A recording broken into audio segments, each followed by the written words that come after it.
In this video, I'm going to show you the most interesting things I've seen at Eurobike 2023. From prototype bikes to gearbox motors, here's the best bits from the world's biggest bike show. This is the Hybridizer SAN 297 mullet e-bike. High pivot. You don't see many high pivot e-bikes on the market. I can't think of any. First off, the spec on this is pretty insane, and it retails at $4,999 US dollars. Look at what you get. You get a 170 enduro bike with 170 front travel, 164mm rear travel, a mullet, weighs 25 kgs. It's alloy. Check out that Intend fork. That is beautiful. Upside down fork. It is absolutely stunning. It is so supple. I'm only riding it around a car park, but you can feel just how little the breakaway force is on that. Check out the linkage on this bad boy. It is a high pivot with an idler just up here. There is a lot going on down there. It's a single pivot. Looks pretty badass. Be interesting to see how that performs. You don't see many, if any, e-bikes with a high pivot point there. This is running carbon rims. This weighs, stated weight is 25 kgs. I reckon this one might be a little bit lighter. Feels pretty light. It's got a 720 watt-hour internal battery with the Bafang M510 motor rated at 95 Newton meters. Little top tube display, little integrated top tube display. That's one of the neatest Bafang displays that I've ever seen. The forks really set it off. It's got quite a discreet but classy paint scheme on it. I'm not quite sure how much of a drop you could get in there, because that is going to kind of bottom out there. So you're not going to get a big dropper in there. That's one of the issues with this design. And there's quite a big slab of aluminium there. But other than that, it's one of the most interesting bikes I've seen at Eurobike, actually. There's something really curious about this bike behind me. I think that this is a SRAM test bike. I think this is a secret SRAM motor. They've covered up the display on the top tube. So I'm going to have a good look around this bike until I'm told to stop filming really close, because I think this has got some really secret stuff that's not yet out in the wild. First up, what is this fork? I don't recognize this shock either. Now the shock dial, this is so easy to change the compression damping. So this is probably high speed and then low speed in the middle. There's no like tools you need to get out, or like with gloves, that's super easy to turn around. Notice it's running SRAM's SX transmission, and they're using the wire that goes to the motor to get the power from. So this here is a dummy battery.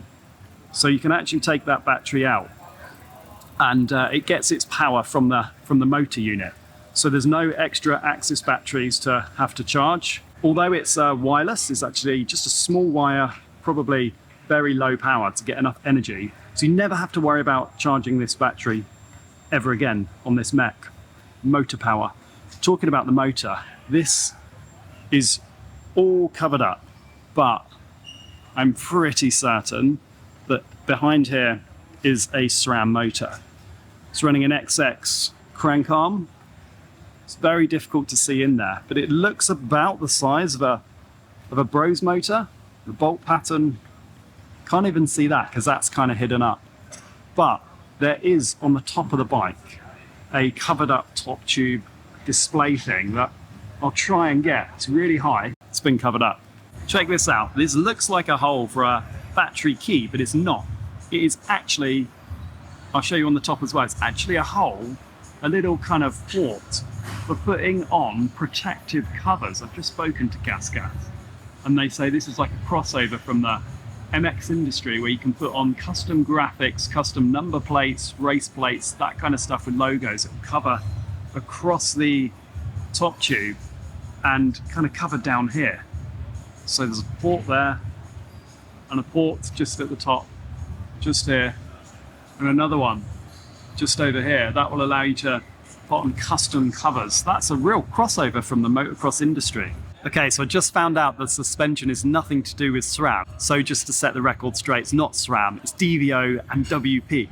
So that's what they're using. They're using some custom internals that they've developed specifically with WP for this bike. Shock looks really cool. Fork looks really cool. It will come with a 38 and it will come with 170 travel front and rear. Again, they pointed out that this is just a prototype. Will be coming in the future though. At some point, they're going to make a completely new bike based off of this platform with all this new motor tech. And yeah, this is really exciting. There'll be an enduro and a trail version.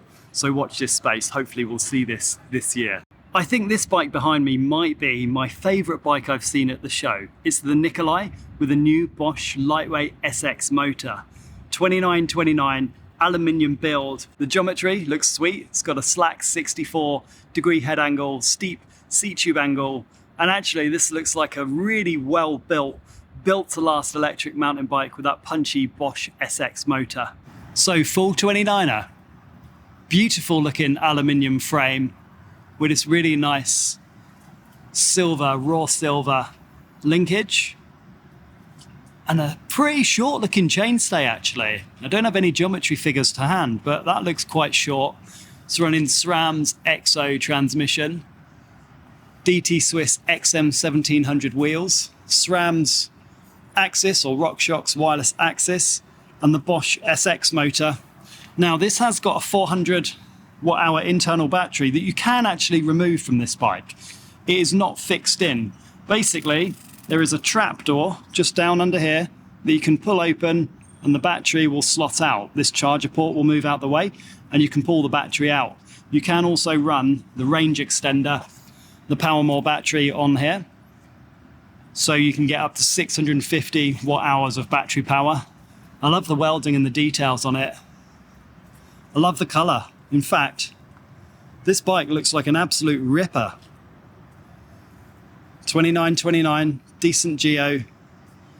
I heard that Nikolais are built to withstand a lot of abuse and are built like tanks basically, built to last. So it's running the new Bosch controller with a display, so you can see which mode you're in. This top tube is actually very, very thin, so they won't be able to fit it on there. So they've gone with this all-in-one controller that's got the little display on there. For me, this is honestly one of the standout bikes in terms of the looks and the design and probably the geo that I've seen so far. Something about it. Maybe it's the color or the aesthetics or the lines or the fact that it looks like it's really well built. Something about it that really does it for me. I'll just flip it around and we can see the other side.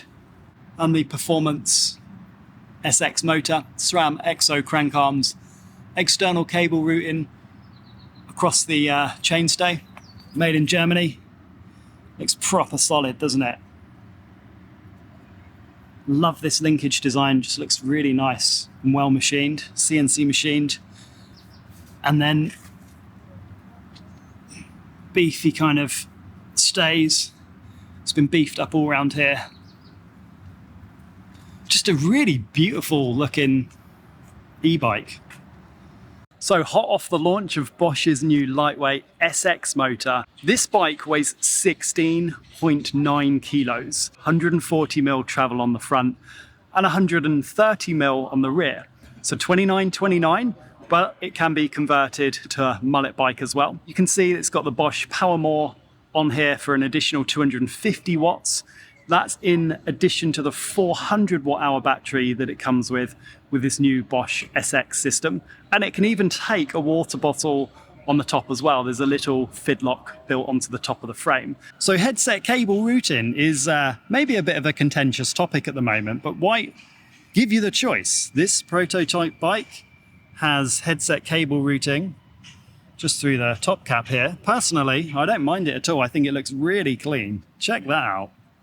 So clean. However, if you prefer, what you can do is what I've designed the bike to have internal cable routing as well. Thread it through and it will just pop out the bottom of the chainstay so you can run cables through the frame, traditional style. Now I've done a motor video, a very short test on this Bosch SX motor.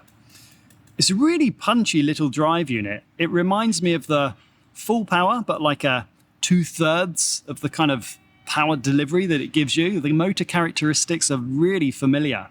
So this at 16.9 kilos, I think is going to feel like a very, very lively, super lightweight bike. So out the box, White sell this, or will be selling it as a 29.29, but easily mulletable. White say you can make this a mullet, no problem at all. You can switch that around. It's a geometry adjust and a flip chip. So if you're running a 27.5, you can just flip that. It will maintain the bottom bracket height and compensate for the smaller rear wheel. Or if you're running it in 29.29, you can flip it to the low, slacken the head angle slightly, maybe by half a degree or so. But it comes stock in the high position. So White say this bike represents a bit of a new era for them. It's carbon frame, which White have not done for a long time. Most of their bikes, well, in fact, all of their bikes that I've seen over the past few years, the e-bikes, have been aluminium, maybe on the heavier side.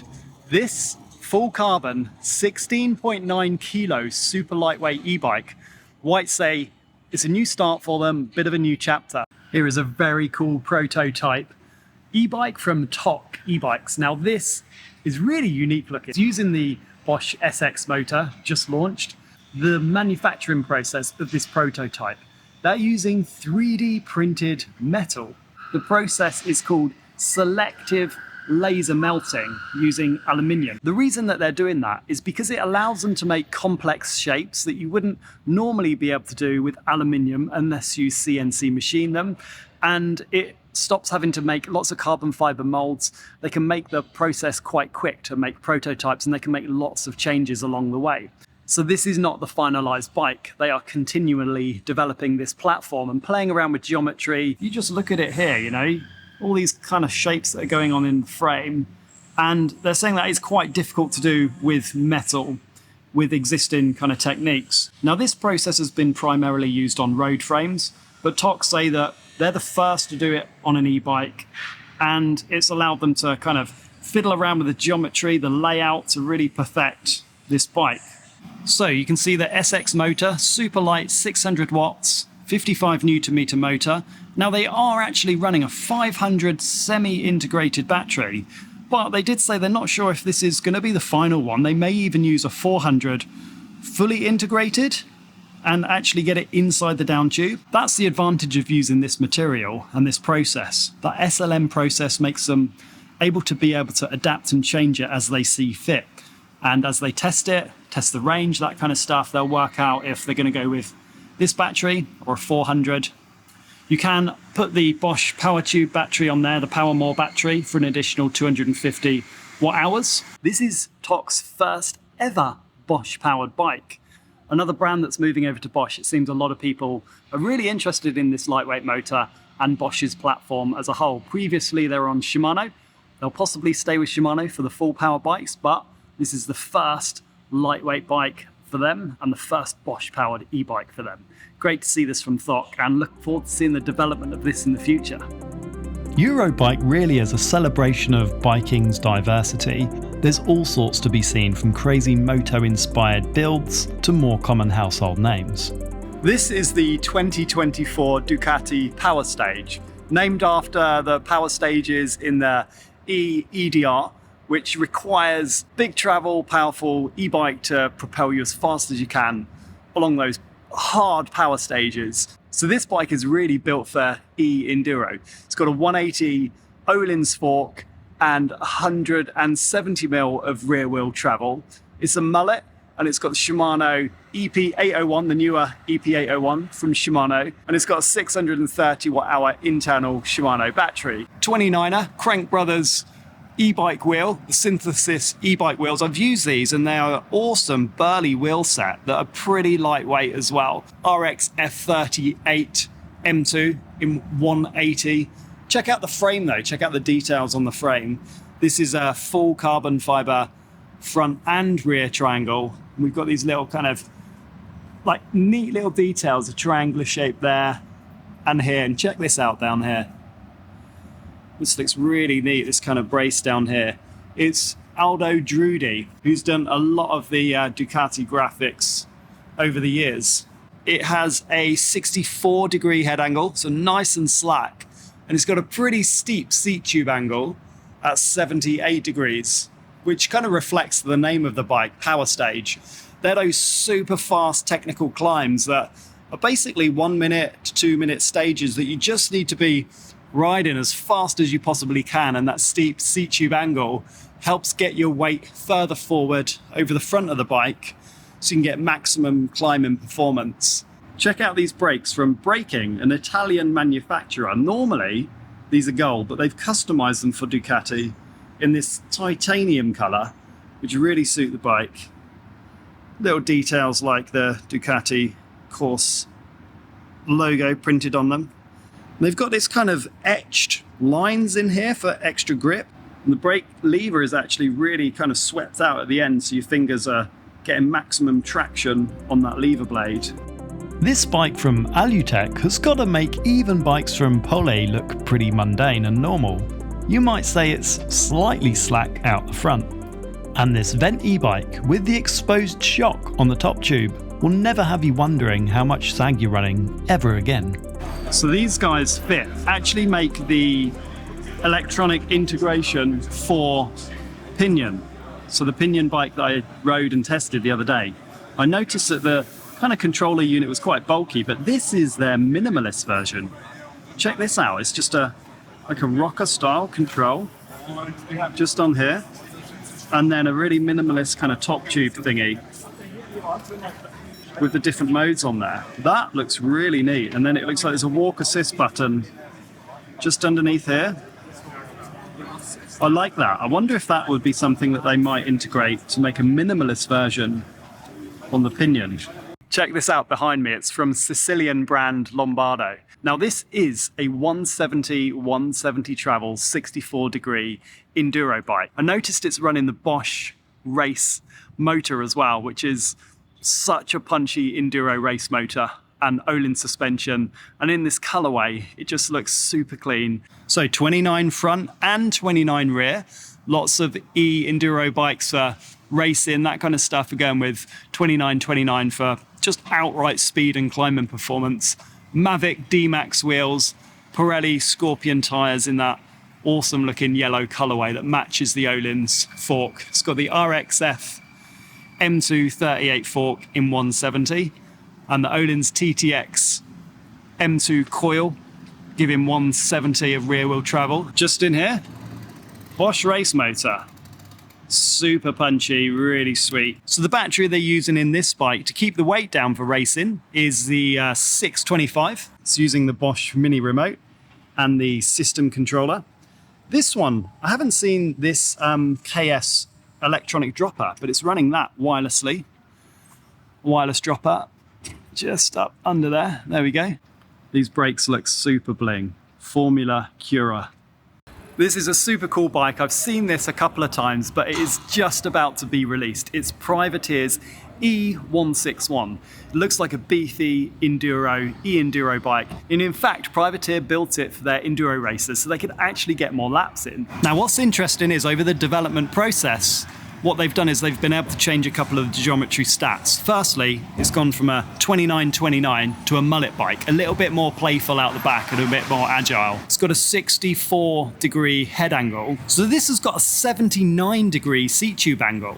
So a lot of bikes are kind of 77, 78, and this is 79. Now they did test it with an 80 degree seat angle, and in fact, the regular pedal bike has an 80 degree seat angle, but they made it slightly slacker. And that's to get a little bit more weight over the rear wheel for the climbs. You need enough weight and traction to dig into the dirt on the climbs to get this bike up those super steep sections. 64 degree head angle, pretty on point for an e-enduro bike. It's running the Shimano EP801 motor. So new Shimano EP801 motor for 2024 and a 630 internal but removable battery. And I just noticed it's got like a, I don't know if that's deliberate, but it's got like a smiley face under there. That's pretty cool from the designers to put that in there. Really decent stoppers. Loads of people highly rate these brakes. Really nice lever feel.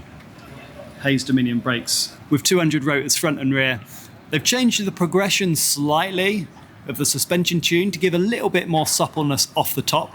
Super helpful when you're climbing and you just want as much grip out of that rear end as possible, and when you're descending to get a bit more kind of flutter over the chunk and the chunder. This does look like a really beefy enduro build. Looks like something that's going to withstand a lot of abuse. You can just take it out, smash some laps and put it back in. And in fact, it looks like that's what's been happening on this bike. It's been ripped on actually, still got the dust. This is not 100% production spec because it will have a Fox 38 grip 2 damper and it will have a DHR2 on the rear, and it'll actually come with Maxxis Assegai DH on the front and a DHR2 in DH on the rear. Wheels are from Hunt. These are their all mountain, so beefy, burly wheel set, steel free hub, so can take loads of torque through that free hub. Basically, this bike is designed to absolutely shred on and last a long time.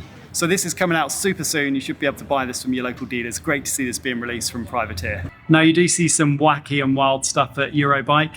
This behind me is probably one of the most incredible looking e-bikes I've seen in quite some time. It's by a high-end Italian brand called Cybro. So this looks like one of the most beefy and incredible e-mountain bikes I've seen at the show so far. It's running an Intend downhill fork, which looks just sublime. It looks like an amazing piece of engineering with the upside down fork. It's 29 at the front and 29 at the rear, but check out this frame from this Italian brand. Isn't this exquisite and incredible in terms of the design? Tucked neatly under here is an EXT era shock, Italian, and we've got the Sachs RS motor, which I actually have over here. This is 112 Newton meters, super punchy 48 volt, and that is mated to a Gates belt drive. And check out this swing arm. Pretty awesome piece of machinery. And the absolute star of the show, and perhaps the most interesting thing that I've ever seen at Eurobike in the years I've been going, is this motor and gearbox all in one. I've made 2 separate videos on this now, a first look and a brief test ride, so definitely go check it out. It is one you do not want to miss.